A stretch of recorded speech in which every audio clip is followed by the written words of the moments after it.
Hello, hello, hello. Welcome back to the GSMC Wrestling Laureate podcast.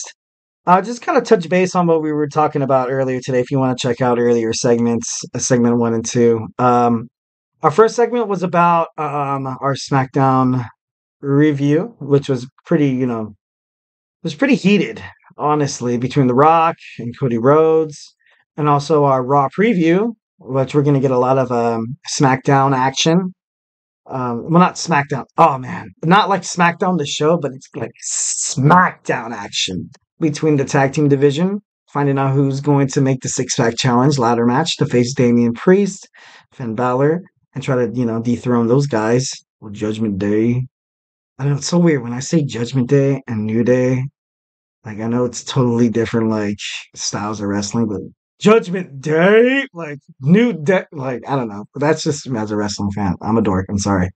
So all right. Moving on to our next, we have honestly probably one of the best women's wrestler of our times. Becky Lynch is I don't know. As soon as WWE kind of went a little more global, Becky Lynch just she stood out. Like she's talented, she's gifted. Not a lot of wrestlers kind of have that it factor that Becky Lynch kind of brings to the table, and you can kind of see that through wrestlers, either women's wrestling. You can see that on either Ring of Honor, TNA, AEW, NXT, and like I'm not trying to dog on women wrestlers, or I'm not trying to say that like Becky is better than everybody else and everybody else sucks. Because everybody kind of, everybody has their own, God given abilities. Everyone has their talents. Everyone's good at something. Everyone is, you got to play to your strengths, and I think Becky did, pretty well, within that. Um, so I kind of did a little bit of research on Becky, and this next fact kind of made me, I kind of respect her a little more here. She used to work at an Irish pub, where there was probably bar fights like crazy, like guys like Sheamus and like Hornswoggle. I'm just kidding, no, but um, but I don't know. Just I don't know if you've ever kind of lived the life of like a bartender. Like I never have, but I've been to a couple of bars, and I know that it's not the best and like comfortable place to work because it's very hostile. Obviously, you have guys, women, getting super, super just like inebriated. And I don't know, you got to be ready to defend yourself at all times. Like I think that kind of made Becky more of like I don't know, it kind of made her strong. Like I don't care if you're like 300, 400 pounds. I've tossed guys like you out of my bar before, so it's not like someone has like Nia Jax or Rhea Ripley coming at me. I'm not like that really terrified. Um, and to be like, she's still only 37 years old. She's only 37 years old. She still has a lot of wrestling in front of her. I know she does. She's a fighter. She's she's a mom, guys. She's a mom. She's the wife to obviously the visionary Seth Rollins, who's also 37 years old. I thought that was kind of crazy how both of them are the same age. But she's moms kick ass, guys. Like a lot of people go off to their 9 to 5 jobs, and especially back in the day, especially back in the American society where it was normal for women to stay home, kind of like the homemakers and stuff like that, and for men to go off to work. But um, honestly, like kids are kids. As a father, like kids, it takes work. We love them to death. Love them to death. They're a godsend. God bless them. But it's sometimes it seems a little easier to go off to work, but it's not. Um, but I don't know. Mothers are strong, guys. That's kind of what I want to, to get out of this. She has a 3-year-old daughter with Seth freaking Rollins. I don't know if she wears the cool little stuff that Seth has. I wonder if during that time or during like just whenever there's like a music thing going on or like washing your hands, because I know like during like that time as a father, I'm like, we kind of have songs that we create as parents to kind of just like help the children like for me, I don't want to seem a little too dorky here, too dad, but like sometimes like when the kids are brushing their teeth, like this is the way you brush your teeth, brush your teeth, brush your teeth. This is the way you brush your teeth. We do it all the time. And I don't know, I wonder if like Seth Rollins like is oh Well, I don't know. I just think that would be pretty cool. Like, obviously, you have WWE superstars in your household. It's gonna get pretty crazy. It's gonna get pretty crazy. You're gonna have, I don't know. I think WWE superstars are probably just as dorky as us WWE fans, or maybe that's just me being wishful thinking. Maybe it could be. I don't know. Anyways, so like I say, you know, and she's been wrestling since she was 15 years old. Okay, so let's just kind of take a look at that. I want you to think about what you were doing at 15 years old. What was I doing? Hmm. I was 15 years old. I was watching wrestling. I was watching wrestling. I was watching WWE Raw. I remember I was such a huge Trish Stratus fan. I used to have posters all over my walls and stuff like that. And not to get a little personal, but I used to like, work out in front of them to kind of like impress her. Or like, I know it's just a paper on the wall. But no, I'm just kidding. But no, like, when I was 15 years old, basically, like, I was just kind of living life.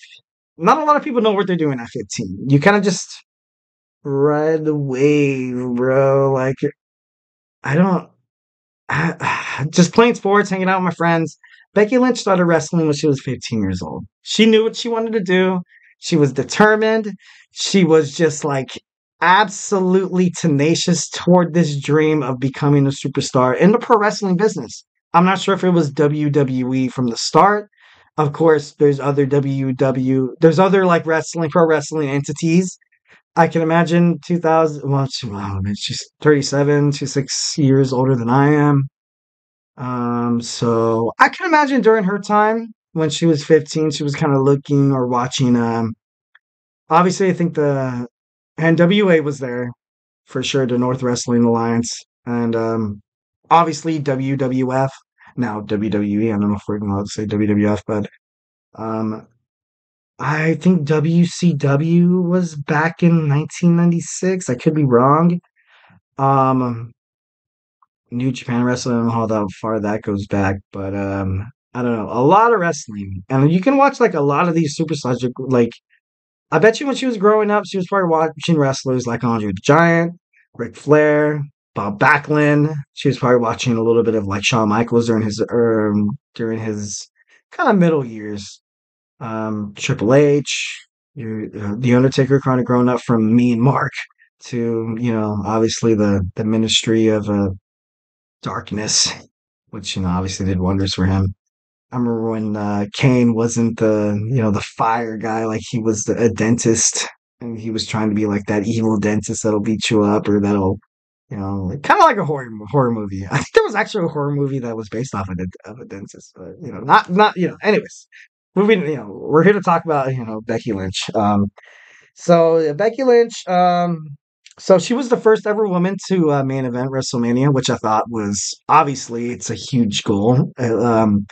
Growing up during the time of wrestling, you never really had like a women's match kind of main event. You always had the WWE champion. You always had the world's heavyweight champion. Like for me, growing up and watching WrestleMania main events, it was Triple H, Shawn Michaels, John Cena, Batista, The Undertaker. The Undertaker didn't really main event WrestleManias because he had his own like little streak.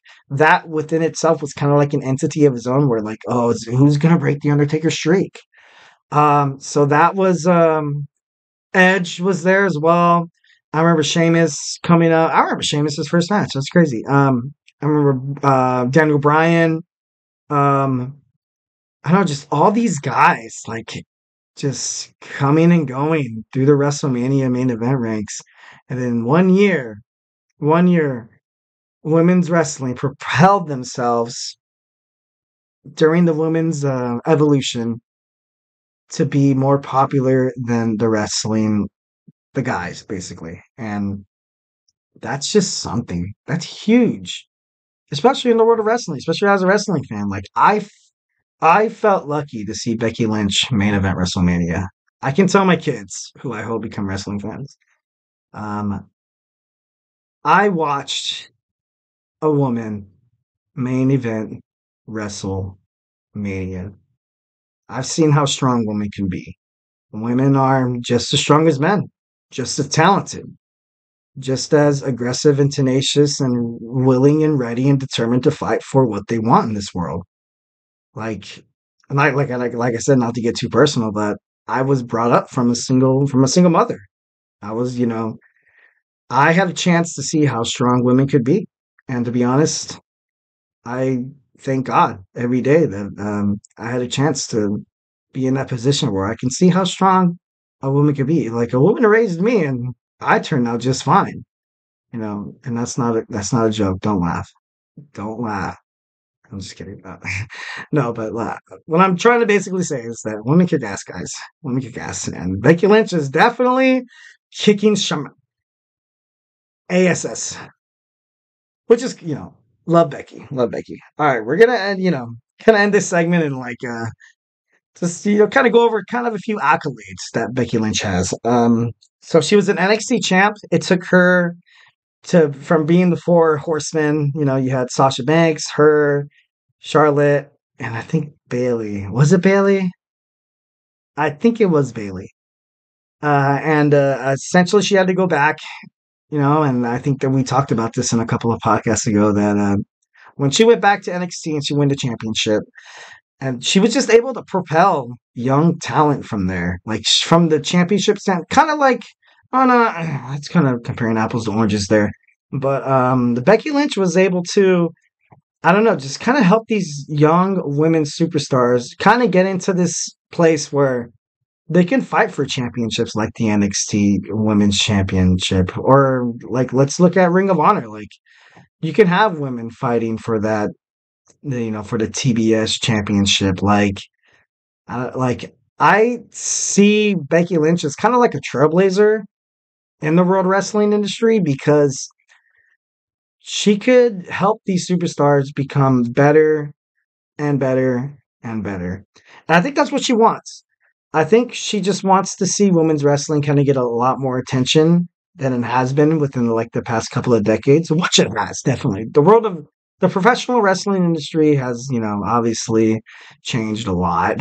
A lot. Like I don't even want to mention back in in the Attitude Era what women did to compete. But well, the way they're doing it now is right. And I think WWE, needs to just keep going, keep, promoting these women, keep, like you have Bianca and how we have Jade Cargill, which I'm, have high hopes for. And there's many, many, many, many more. She was also a women's tag team champion. She was a 4-time SmackDown women's champion. And she was 2-time Raw women's champion. And she was also a 2019 Royal Rumble winner. And I think that's when they started incorporating the women's Royal Rumble. But I don't know. I remember it being entertaining to sell because I think she was in a match earlier, and I think she just got super injured, and then she came out, and then she started kicking some and that's how she found herself at WrestleMania. To be the first woman to ever. Well, first one of the women's, the first main event WrestleMania. So good for Becky. I hope nothing but the best for her. She's amazing. All right. Okay, so our next segment, don't go anywhere. We are going to talk about Jimmy and Jay Uso, obviously part of the bloodline, part of that family between The Rock, Nia Jax, Tamina, just all those Rikishi, Umaga, and this bloodline goes on for just ever, guys. This is like a wrestling family. This is like just something that's inherited and inherited, and these God-given abilities seem like they are being handed down to these third and fourth generation superstars like Jimmy and Jay Uso. But I recently read an article saying that Rikishi has I don't know, he's kind of not picked sides. Well, yeah, yeah. Well, the article basically said that Rikishi has, officially kind of picked a side to what he wants to see at WrestleMania between his two sons. So, hey, don't go anywhere. We have Jimmy and Jay Uso news next.